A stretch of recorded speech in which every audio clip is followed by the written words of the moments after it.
मैं दौलत शर्मा और आप देखना शुरू कर चुके हैं SPN9 न्यूज। और लगातार देश में बहस जारी है कि आखिर पहलवानों को इंसाफ कब तक मिलेगा। 15 जून की तारीख तय की गई थी कि 15 जून तक पहलवानों को इंसाफ मिल जाएगा, क्योंकि 2 दौर की बैठक हुई थी जिसमें केंद्रीय गृह मंत्री अमित शाह मौजूद थे और वहां पर केंद्रीय खेल मंत्री के साथ भी बैठक हुई। उसके बाद कहा गया कि 15 जून तक आप अपना आंदोलन छोड़ दीजिए और आपको इंसाफ मिल जाएगा, और जो केस पहलवानों के ऊपर थे वो भी हटा लिए जाएंगे। केस पहलवानों के ऊपर हट जाते हैं, 15 जून तक वो अपना धरना स्थगित कर देते हैं। लेकिन देखा क्या जाता है, ब्रजभूषण पकड़ा नहीं गया। जो पहलवानों की सबसे पहली मांग थी वो सरकार के पास, ना ही वो प्रदर्शन करना चाहते थे, ना ही वो ऐसे सड़क घेरना चाहते थे, ना ही जंतर मंतर पर बैठना चाहते थे। वो चाहते थे कि सरकार उनकी बात जो है शांतिपूर्वक सुन ले, क्योंकि वो सिर्फ ये चाहते थे कि ब्रजभूषण के ऊपर कार्रवाई शुरू हो जाए, उसको जेल भेजा जाए। लेकिन जहां ब्रजभूषण को बचाने की कोशिश लगातार बीजेपी के नेता ही कर रहे थे, लेकिन अब देखा जाए तो फंसते हुए नजर आ रहे हैं। यहाँ पर जो है दिल्ली पुलिस ने चार्जशीट दायर की है और यहाँ पर आरोपी पाया गया है और कहा गया है कि इसके ऊपर अब कार्रवाई होनी चाहिए। और लगातार उसी के बाद से ये जो नेता हैं, जो केंद्र सरकार के नेता हैं, छुपे छुपे से नजर आ रहे हैं। और यही बौखलाहट ब्रजभूषण शरण सिंह के चेहरे पर भी दिखाई दे रही है। हाल ही में एक वीडियो बहुत वायरल हो रहा है कि जहां पर वो एक महिला पत्रकार से बदसलूकी करते हुए नजर आते हैं। उनका सवाल क्या था? सिर्फ यही सवाल था कि अगर आप आरोप में लिप्त हैं, क्योंकि आपने ही साहब कहा था कि आप जो है अपने आप को फांसी लगा लेंगे अगर जो है मेरे ऊपर कोई भी आरोप जो है सिद्ध हो गया। लेकिन आरोप सिद्ध हो चुका है, दिल्ली पुलिस चार्जशीट दायर कर चुकी है, लेकिन आप वहीं के वहीं खड़े हैं, बेतुके बयान अभी भी दे रहे हैं और खासकर मीडिया से बदसलूकी कर रहे हैं। और वहां देखा जाए तो महिला पत्रकार से बदसलूकी कर रहे हैं। और आपका व्यवहार यहां से झलकता है कि आप किस व्यवहार के व्यक्ति हैं। तो जो आरोप महिला पहलवान ने लगाए हैं तो कहीं ना कहीं साबित हो जाता है कि दाल में कुछ तो काला है। और इन्हीं सवालों का जवाब देने के लिए हमारे साथ बैठे हैं सिद्धार्थ। उनसे पूछेंगे कि सिद्धार्थ, अब तो दिल्ली पुलिस भी क्लियर कर चुकी है कि यहाँ पे आरोप साबित होते हैं, सिद्ध होते हैं, और कहीं ना कहीं जो बयान दर्ज करे गए हैं, जो 6 बयान हैं, जो रिकॉर्डेड वीडियो कई सारी हैं, कई सारे फोटो हैं जहाँ पे वो महिला पहलवानों को छूते हुए नजर आते हैं। तो क्या लगता है कि अब कोई बड़ी कार्रवाई होगी और अब मोदी भी नहीं जो है बचा पाएंगे ब्रजभूषण शरण सिंह को? देखिए, बात ऐसी है कि यह पूरा का पूरा मुद्दा पहली बात तो बेहद संवेदनशील है। दूसरी बात, पहलवानों के साथ जिस तरह से जो है पहलवान लगभग जो है एक बार जो है जनवरी से स्टार्ट उनकी जो है धरना हुआ था और उसके बाद फिर 2 फेजों में जो है 2 चरण में जो है धरना हुआ। कुल मिलाकर के पहलवान देश की जो बेटियां जिन्होंने देश के लिए मेडल जीते हैं, और 1-2 नहीं बल्कि 3 से 4 बेटियां जो हैं, चाहे साक्षी मलिक हो, चाहे विनेश फोगाट हो, चाहे बजरंग पुनिया को ले लेते हैं, उन्होंने भी आरोप लगाए थे ब्रजभूषण के ऊपर कि बदतमीजी से उन्होंने बातचीत की थी। साथ ही कुश्ती संघ में जो है तमाम तरह के उन्होंने आरोप लगाए थे कि भ्रष्टाचार व्याप्त है इत्यादि इत्यादि।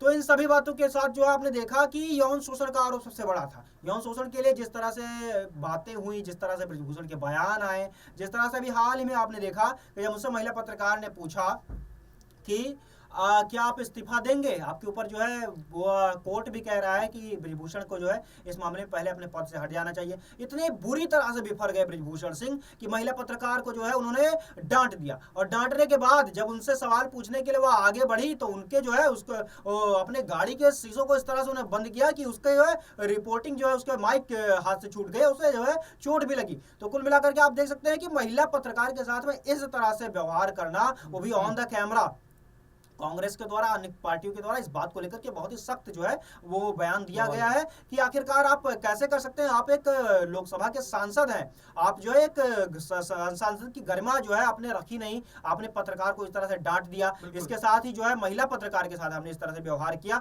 तो आपने जो जिस तरह से महिला पहलवानों ने आरोप लगाया, कहीं ना कहीं इस बात की सच्चाई जो है वह सच्चाई के इर्द गिर्द जो घूमती हुई नजर आती है कि आपने वही सवाल रहेगा कि हाँ, घमंड जो है ब्रजभूषण शरण सिंह के चेहरे पर दिख रहा था कि जरा भी कुछ साबित हो तो मेरे को फांसी पे लटका देना, मैं खुद पार्टी छोड़कर, देश छोड़कर, या जो भी कह लीजिए अगर बगल बयान जो भी वो दे रहे थे वो लगातार दे रहे थे। लेकिन अब तो यहाँ सिद्ध होता हुआ नजर आ रहा है। तो अब क्या उनका मंत्रिमंडल झुकेगा? क्या अब उनके जो नेता उनको सपोर्ट कर रहे थे? आपने यही व्यवहार बीजेपी के अन्य नेताओं से देखा होगा। अनुराग ठाकुर भी बौखला जाते हैं जब पहलवानों का सवाल आता है।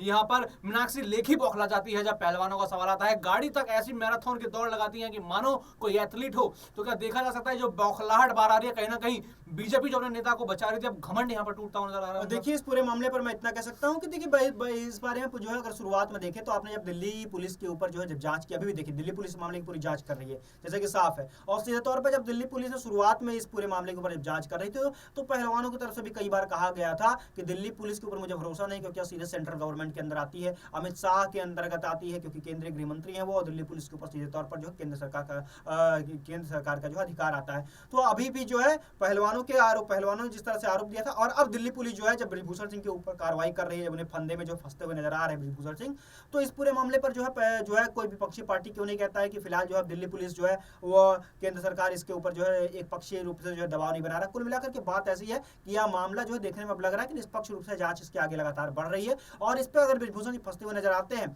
तो मुझे फिलहाल जो है इस बात को देखते हो कि ब्रिजभूषण सिंह के ऊपर जो है भाजपा का कोई पार्टी का कार्यकर्ता सामने आता है। आपने देखा होगा कि जब 2 फेज की मीटिंग हुई थी, पार्टी तो लगातार बचा रही थी ना, नेता तो बचा रहे थे ना। जी हाँ, बिल्कुल, वो नेता बचा रहे थे। जिस तरह से बातें जो है उस समय चल रही थी, अभी भी तो अमित शाह के साथ में भी जो है पहलवानों की बैठक हुई थी। पहलवानों की बैठक में अमित शाह ने यह बात साफ कर दी थी कि आपकी मांगों को कानूनी प्रक्रिया के अंतर्गत धीरे धीरे करके जो है पूरा किया जाएगा। और जिस तरह से विदेशों से फुटेजेस की मांग की गई थी, विदेशों में टूर्नामेंट के दौरान जिस तरह से बातें सामने आई थी, कुल मिलाकर के अगर इस जांच को गुमराह ही करना होता तो सरकार बहुत पहले ही कर चुकी होती। और पहलवान जो है इस पूरे मुद्दे पर जो है पहलवान अभी भी जो है वो चुप है। पहलवान चुप है कहने का मतलब है पहलवानों ने सरकार के ऊपर जो है अब आरोप लगाने बंद कर दिए। और अगर फिर से अगर पहलवान सरकार के ऊपर आरोप लगाते, इसका मतलब जाहिर तौर कि पहलवानों का सरकार के ऊपर से भरोसा उठ गया है। अभी सबसे बड़ी बात है कि नहीं, सबसे पहले तो वही तो मैं बात कर रहा हूँ। सबसे पहले तो पहलवान सामने आए थे ना, उन्होंने कहा था कि मोदी जी हमारी बात सुने। ऑन रिकॉर्ड है ये सर, ऑन रिकॉर्ड है कि मोदी जी कहते हैं कि तुम तो विनेश मेरी बेटी हो, मैं तो तुमको कष्ट नहीं कष्ट पहुंचा नहीं सकता, फिर तुम्हें कष्ट हो तो देखना था। लेकिन इतना सारा कष्ट हुआ, 28 मई को आपने देखा कितना कष्ट हुआ, किस तरीके से घसीटा गया।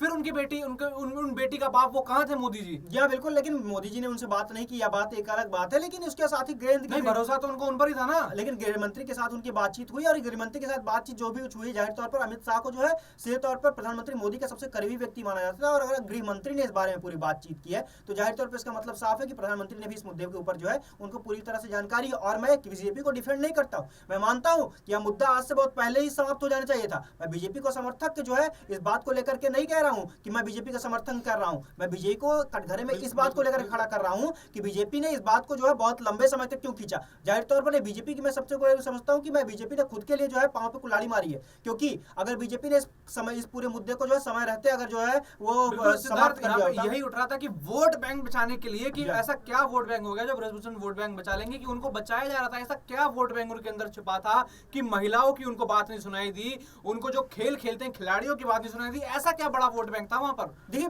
यही तो मेरा भी प्रश्न है कि वो आखिरकार उन्होंने जो है गोंडा, बहराइच और जो है 5 से 6 जिलों के अंदर उन्होंने कौन सा वोट बैंक देख लिया। आप हरियाणा की जो है आप यही बात देखते हैं तो मान लीजिए कि आपने जो है ब्रिजभूषण सिंह के अंतर्गत 3 से 4 या 5 जो है लोकसभा की सीटें उनके अंतर्गत है, लेकिन आप ये भी तो देखिए हरियाणा के अंदर जो है वहां पर बीजेपी अपना जो है कई सारे सीट्स गंवा सकती है।